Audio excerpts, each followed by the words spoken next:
Welcome to The Explainer. Today, we're talking about you, or more specifically, the invisible forces that might be holding you back. But here's the deal. We're not just going to talk about the problem. We're going to give you a real, practical toolkit to tear down those walls and build something new.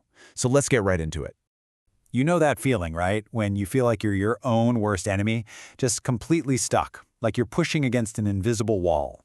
Well, this whole explainer is about figuring out where those walls come from and, you guessed it, how to start knocking them down, one brick at a time.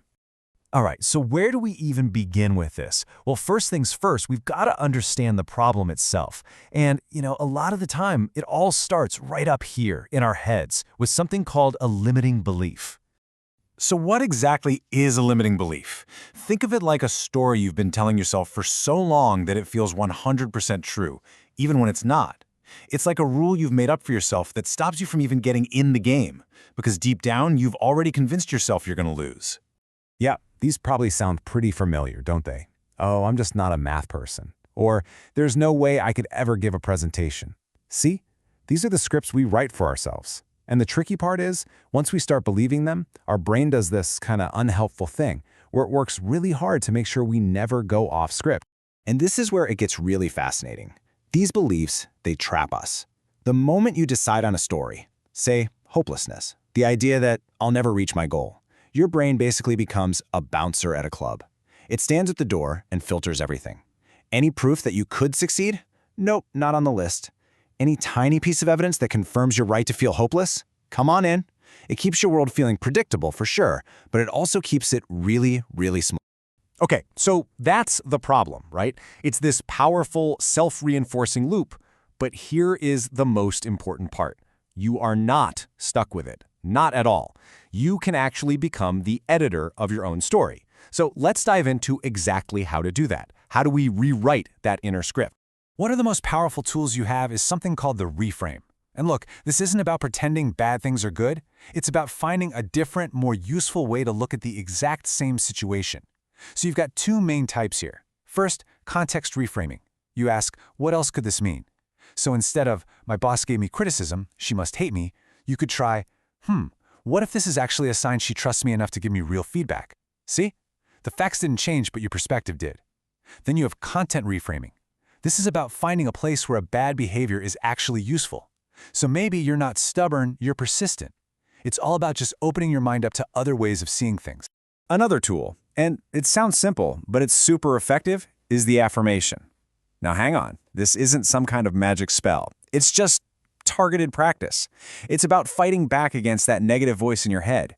When you deliberately repeat something positive, something empowering, you're literally starting to carve out new pathways in your brain while letting the old negative ones get overgrown.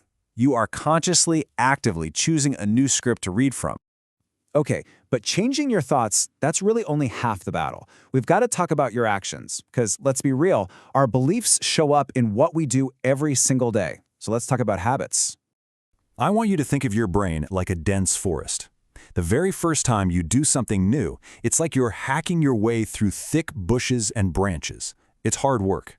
But if you walk that same path again the next day, and the next, pretty soon you've worn a clear trail. And after a while, that trail becomes the easiest, most obvious way to go. That, right there, is a habit. Your brain is just being efficient. It's taking the path of least resistance. And this really gets to the why of habits. Your brain's habit center, the basal ganglia, it's all about efficiency. It's like it's running army training for your life. It drills behaviors over and over and over until they're completely automatic. Why? So that when you're tired or stressed or just not thinking, your brain can flip on autopilot.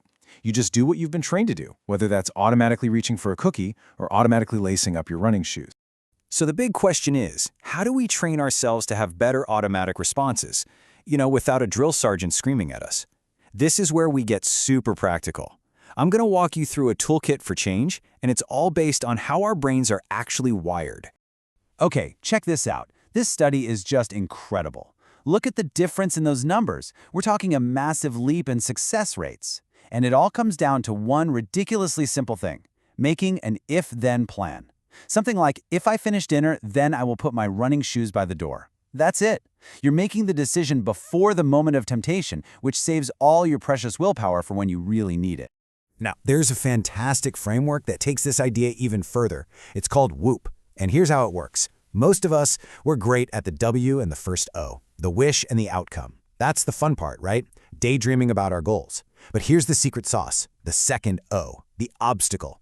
This is where you have to get brutally honest with yourself. What's going to get in your way? What always trips you up?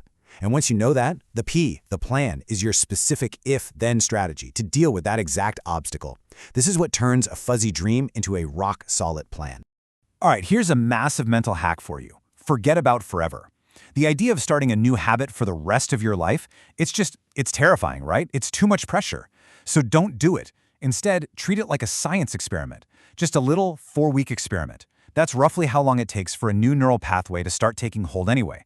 And by calling it an experiment, you totally remove the fear of failure. You can't fail an experiment. You're just a scientist collecting data on what works and what doesn't.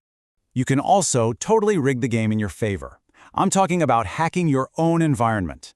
The basic rule is this: make the good habits super easy and the bad habits a real pain. So if you want to eat healthier, stop trying to use willpower to avoid the cookies in your cupboard. Just get the cookies out of the house. If you want to get fit, start spending time with people who are already fit. You'd be amazed at how quickly their habits start to feel like your new normal.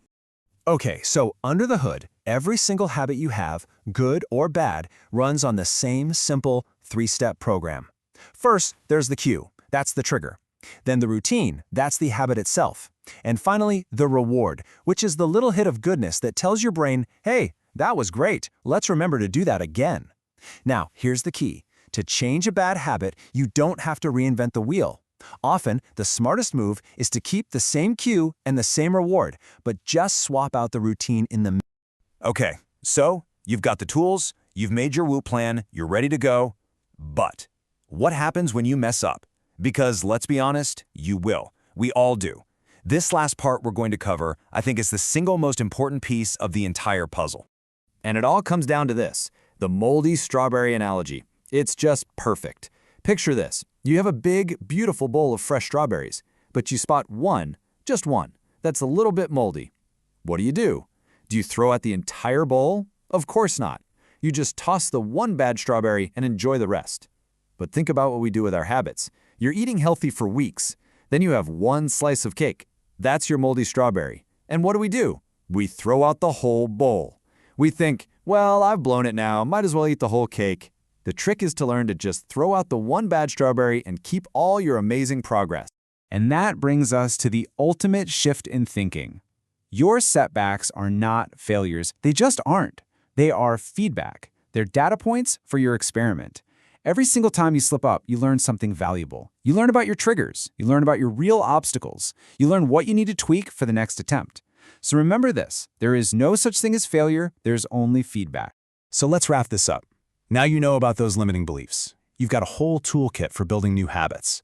Remember, you are not starting some miserable, lifelong battle against yourself. You're just a scientist, starting an experiment.